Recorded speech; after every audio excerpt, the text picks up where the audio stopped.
Praise the lord brothers and sisters. ನಾನು ಈಗ ಮೊದಲನಾಗಿ ನಾನು ಫಸ್ಟ್ ಟೈಮ್ ನಾನು ಇಲ್ಲಿ ಬಂದಿರೋದು. ನನ್ನ ಹೆಸರು ಮಾರ್ತಾ ಕೊನೆಸಾಗರ್ ಅಂತ ಹೇಳಿ. ನಾನು ಬಾಸಲ್ ಮಿಷನ್ ಕಾಲೇಜ್ ಜೂನಿಯರ್ ಕಾಲೇಜ್ನಲ್ಲಿ ನಾನು ಇಂಗ್ಲೀಷ್ ಲೆಕ್ಚರರ್ ಆಗಿ ಇಷ್ಟು ದಿವಸ ನಾನು ಕೆಲಸ ಮಾಡುತ್ತಾ ಇದ್ದೆ.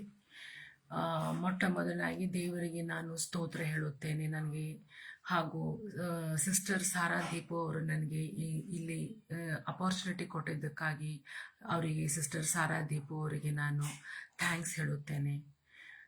ಹಾಗೂ ಈಗ ನಾವು ಆರಾಧನೆಯನ್ನು ನಾನು ಅಷ್ಟು ಕನ್ನಡ ನನಗೆ ತಿಳಿಲಿಕ್ಕಿಲ್ಲ. ಏನಾದರೂ ತಪ್ಪಾದ್ರಿಂದ ನಾನು ಕ್ಷಮಿಸಿರಿ ಅಂತ ನಾನು ಕೇಳುತ್ತೇನೆ.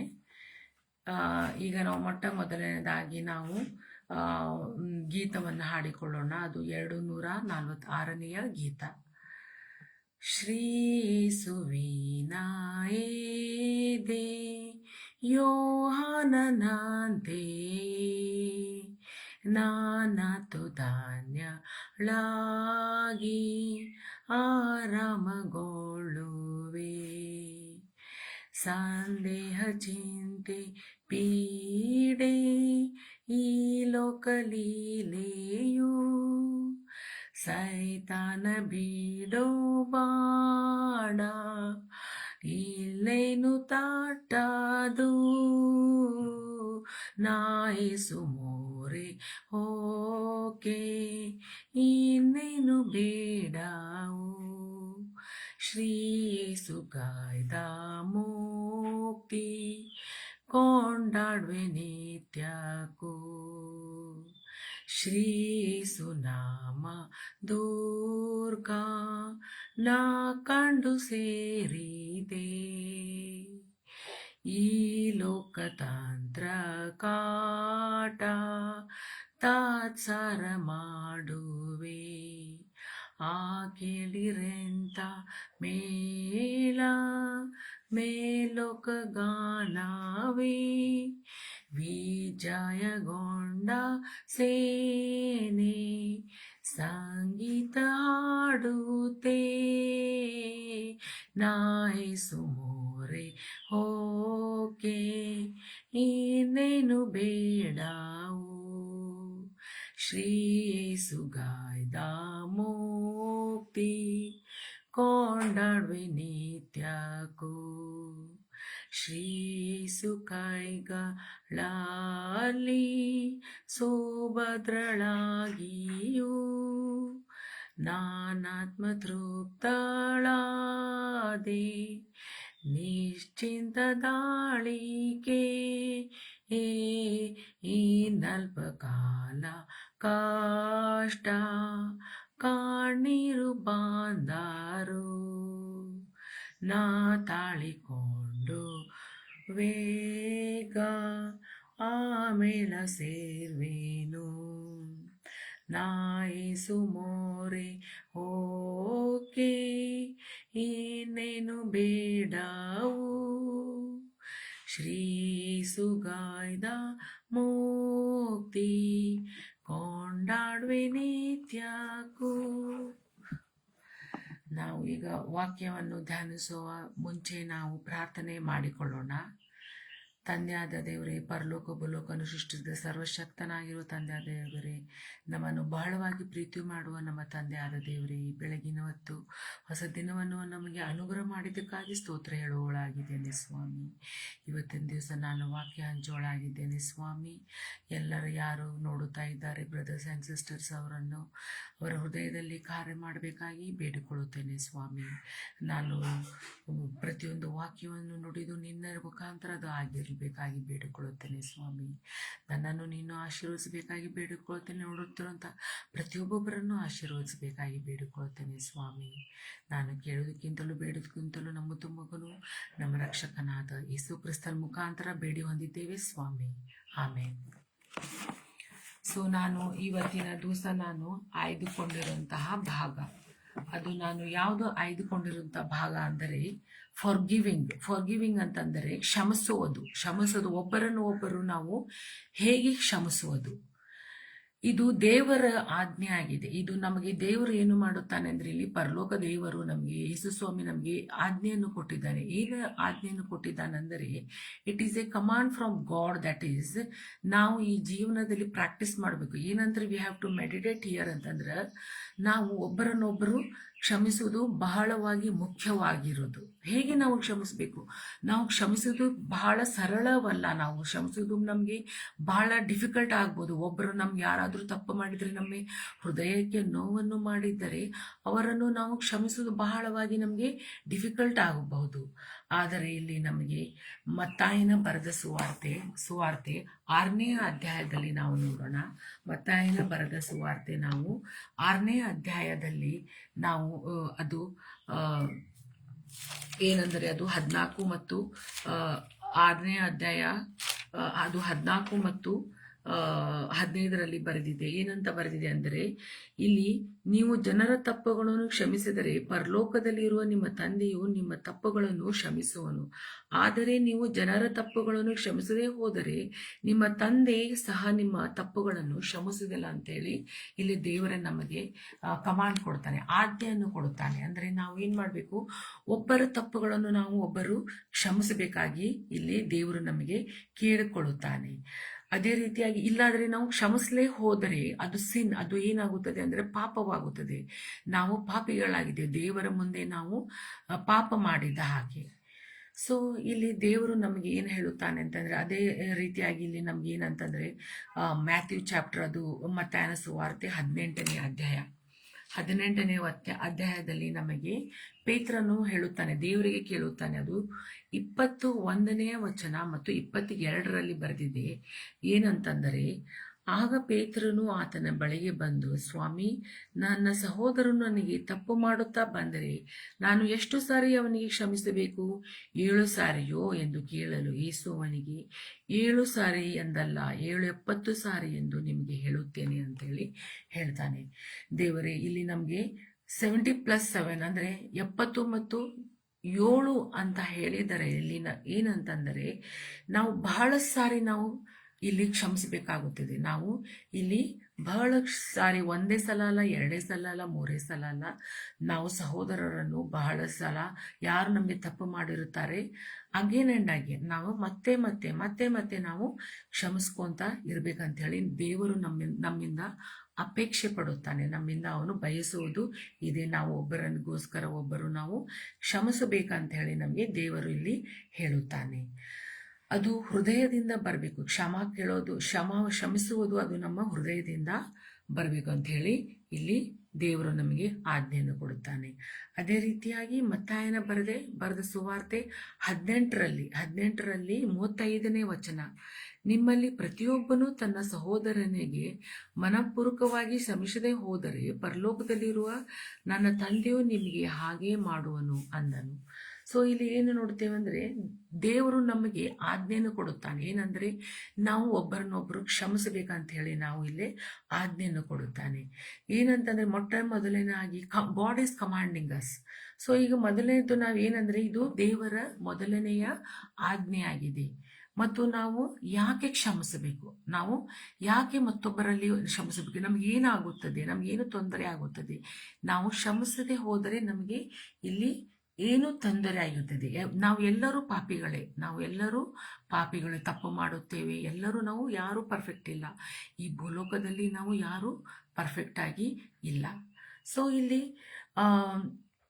ನಮಗೆ ನಾವು ಇಲ್ಲಾಂದ್ರೆ ನಾವು ಫಾರ್ಗಿವ್ ಮಾಡಲಿಲ್ಲ ಅಂದರೆ ನಾವು ಸಿನ್ನರ್ಸ್ ಆಗುತ್ತೇವೆ. ಇಲ್ಲಿ ನಾವಿಲ್ಲಿ argument is very much required here. ಇಲ್ಲಿ ನಮ್ಗೆ ಬಹಳಷ್ಟು ಅವಶ್ಯವಾಗಿರುವಂಥದ್ದು ಫಾರ್ಗ್ಯುನೆಸ್ ಅಂದರೆ ಬಹಳಷ್ಟು ಅವಶ್ಯವಾಗಿರುತ್ತೆ. ದೇವರು ನಮಗೆ ಏನು ಮಾಡುತ್ತಾನೆ? ನಾವು ಒಬ್ಬರಿಗೊಬ್ಬರು ನಾವು ಕ್ಷಮಿಸಿದರೆ ದೇವರು ನಮಗೆ ಏನು ರಿವಾರ್ಡ್ ಕೊಡುತ್ತಾನೆ ಅಂತಂದರೆ, ಅವನು ನಮಗೆ ಕರುಣೆಯನ್ನು ತೋರಿಸುತ್ತಾನೆ, ದಯೆಯನ್ನು ತೋರಿಸ್ತಾನೆ, ಪ್ರೀತಿಯನ್ನು ತೋರಿಸ್ತಾನೆ, ಬ್ಲೆಸ್ಸಿಂಗ್ಸ್ಗಳು ಬರುತ್ತವೆ. ದೇವರಿಂದ ನಮಗೆ ಆಶೀರ್ವಾದವನ್ನು ನಮಗೆ ದಯಪಾಲಿಸುತ್ತಾನೆ. ದೇವರು ಒಳ್ಳೆಯವನಾಗಿದ್ದಾನೆ. ದೇವರನ್ನು ಮಹಾಪರಾಕ್ರಮಶಾಲಿಯಾದ ದೇವರನಾಗಿದ್ದಾನೆ. ನಾವು ಕ್ಷಮಿಸದೆ ಹೋದರೆ ಈ ಭೂಲೋಕದಲ್ಲಿ ನಾವೇನು ಮಾಡುತ್ತೇವೆ ಅದು ನಮಗೆ ಅಲ್ಲಿ ಜಜ್ಮೆಂಟ್ ಇದೆ. ಅಲ್ಲಿ ದೇವರು ನಾವೇನು ಮಾಡುತ್ತೇವೆ ಅದನ್ನು ನಾವು ಅನುಭವಿಸುತ್ತೇವೆ ಈ ಲೋಕದಲ್ಲಿ. ಸೊ ಇಲ್ಲಿ ದೇವರು ನಮಗೆ ಫಾರ್ಗ್ಯೂ ಮಾಡ್ರಿ, ಜೀಸಸ್ ಕ್ರೈಸ್ಟ್ ನಮ್ಗೆ ಏನು ಹೇಳ್ತಾನೆ ಅಂದರೆ ನೀವು ಒಬ್ಬರನ್ನೊಬ್ಬರು ಫಾರ್ಗ್ಯೂ ಮಾಡ್ರಿ ಅಂತ ಹೇಳಿ ಹೇಳ್ತಾನೆ. ಅದೇ ರೀತಿಯಾಗಿ ನಾವು ಇಲ್ಲಿ ಎಫೆಸದವರಿಗೆ ಬರೆದ ಪತ್ರಿಕೆಯಲ್ಲಿ ನಾವು ನೋಡುತ್ತೇವೆ. ಇದು 4ನೆಯ ಅಧ್ಯಾಯದಲ್ಲಿ ನಾವು ನೋಡುತ್ತೇವೆ.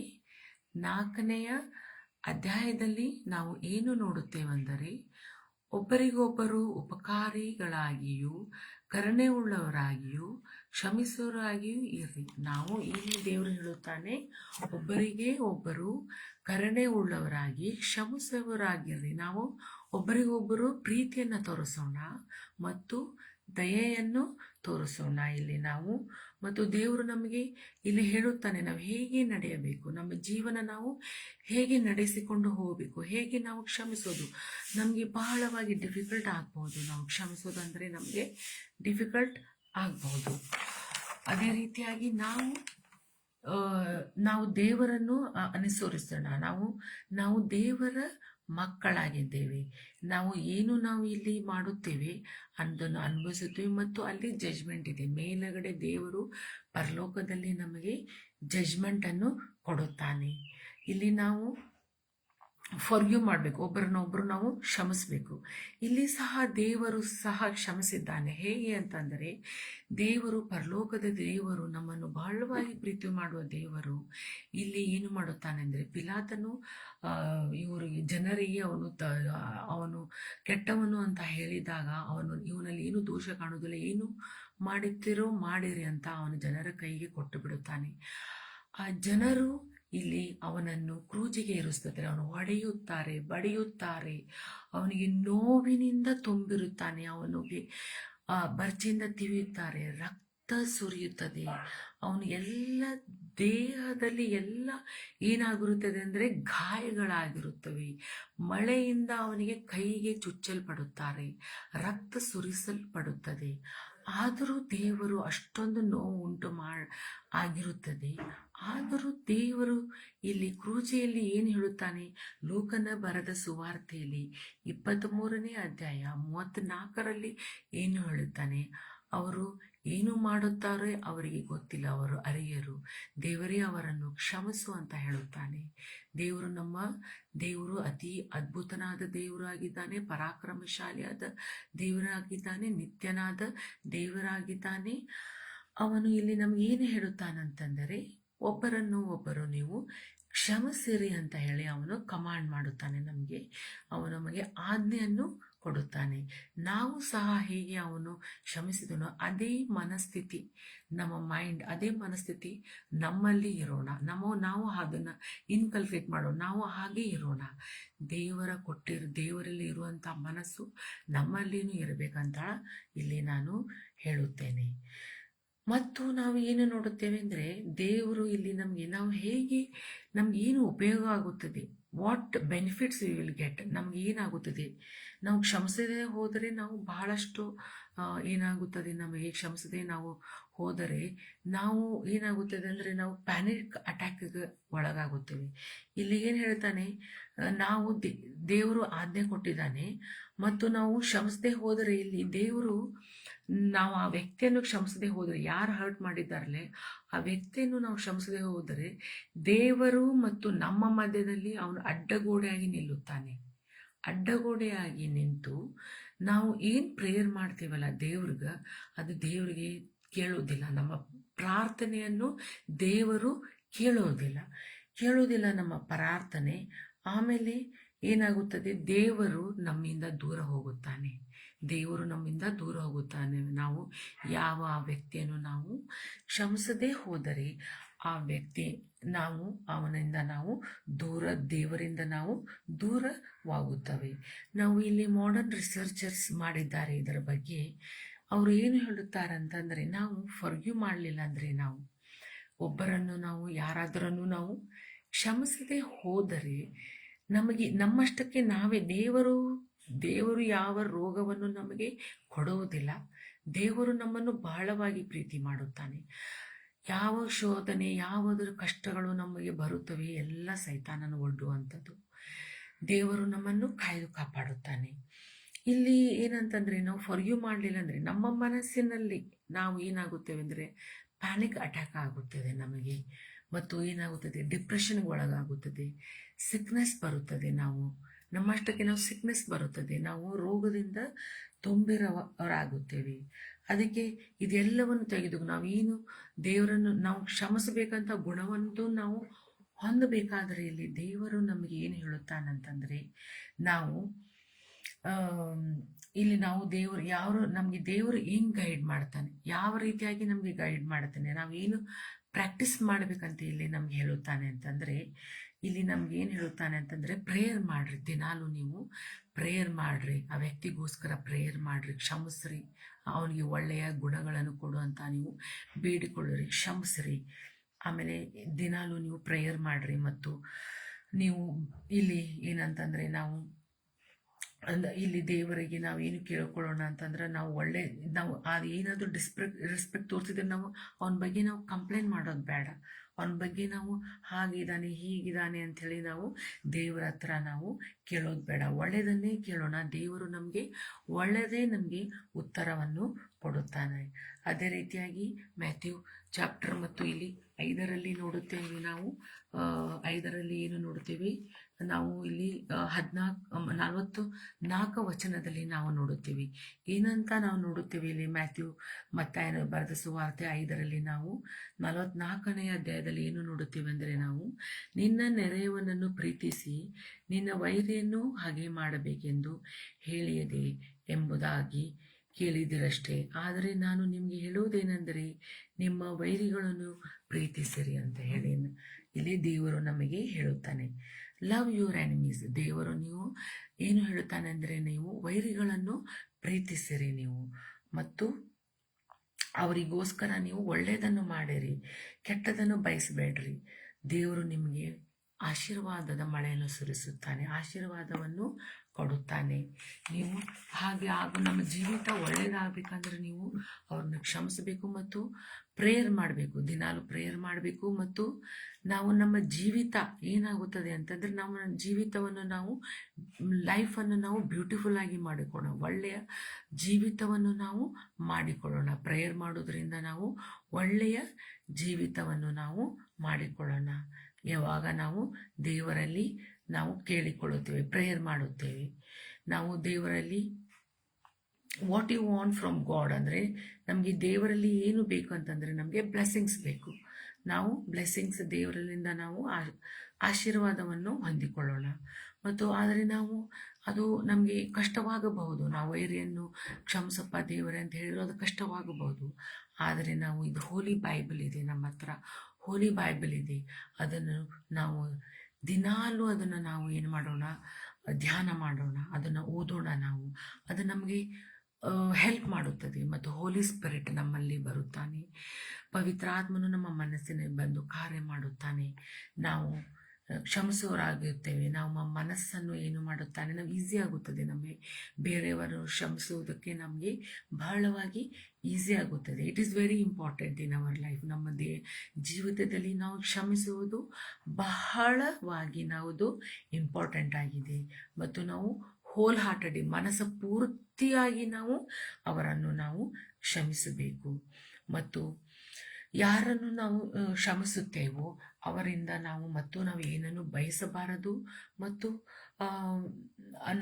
ಅದರ ಬಗ್ಗೆ ಏನೋ ಅವ್ರಿಗೆ ಒಳ್ಳೆ ಕ್ಯಾರೆಕ್ಟರ್ ಕೊಡು, ಒಳ್ಳೇದು ಮಾಡಪ್ಪ ದೇವರೇ ಅಂತ ಹೇಳಿ ದೇವರ ಹತ್ರ ನಾವು ಕೇಳಿಕೊಳ್ಳೋಣ. ದೇವರ ನಮ್ಮನ್ನು ಆಶೀರ್ವದಿಸುತ್ತಾನೆ. ನಮಗೆ ಏನಂತಂದರೆ ನಮಗೆ ಬ್ಲೆಸ್ಸಿಂಗ್ಸ್ಗಳು ಸಿಗುತ್ತದೆ. ಆಶೀರ್ವಾದ ಪರಲೋಕದಿಂದ ನಮಗೆ ಬ್ಲೆಸ್ಸಿಂಗ್ಸ್ಗಳನ್ನು ಕೊಡುತ್ತಾನೆ.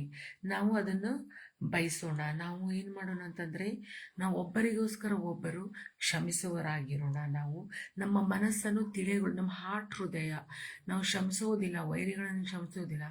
ಆ ಹೃದಯವನ್ನು ನಮ್ಮಿಂದ ತೆಗೆದು ಹಾಕುತ್ತಾನೆ. ಆ ಹಾರ್ಟನ್ನು, ಒಂದು ಕಲ್ಲಾದ ಹೃದಯವನ್ನು ಮೃದುಗೊಳಿಸುತ್ತಾನೆ. ದೇವರು ಅಲ್ಲಿ ಶಕ್ತಿ ಇದೆ. ದೇವರನ್ನು ದೊಡ್ಡವನಾಗಿದ್ದಾನೆ. ಮತ್ತು ದೇವರೇ, ನಾನು ಕಡೆಯದನ್ನು ಏನನ್ನು ಹೇಳಲು ಬಯಸುತ್ತೇನೆ ಅಂದರೆ ನಾವು ಸಹ ತಪ್ಪುಗಳನ್ನು ಮಾಡಿದ್ದೇವೆ. ನಮ್ಮ ಜೀವಿತದಲ್ಲಿ ನಾವು ಮಿಡ್ಲ್ ಏಜ್ನಲ್ಲಿ ಇರ್ಬೋದು ಮತ್ತು ಎಂಗೇಜ್ನಲ್ಲಿ ಇರ್ಬೋದು, ದಿನನಿತ್ಯದಲ್ಲಿ ಇರ್ಬೋದು, ಸುಳ್ಳು ಹೇಳುತ್ತಿರ್ಬೋದು, ನಾವು ಏನಾದರೂ ತಪ್ಪು ಚಾಡಿ ಹೇಳುತ್ತಿರ್ಬೋದು, ಏನಾದರೂ ತಪ್ಪುಗಳನ್ನು ನಾವು ಮಾಡುತ್ತಿರಬಹುದು, ಬೇರೆಯವರ ಮನಸ್ಸನ್ನು ನೋಯುತ್ತಿರಬಹುದು, ಏನಾದರೂ ತಪ್ಪುಗಳನ್ನು ನಾವು ಮಾಡಿದ್ದಿರಬಹುದು. ಅದು ಯಾರಿಗೂ ಗೊತ್ತಿಲ್ಲ, ಈ ಜಗತ್ತಿನಲ್ಲಿ ಅದು ಯಾರಿಗೂ ಗೊತ್ತಿರೋದಿಲ್ಲ. ಅದರಲ್ಲಿ ಪರಲೋಕದಲ್ಲಿ ನಮ್ಮನ್ನು ದೇವರು ನೋಡುತ್ತಾ ಇರುತ್ತಾನೆ.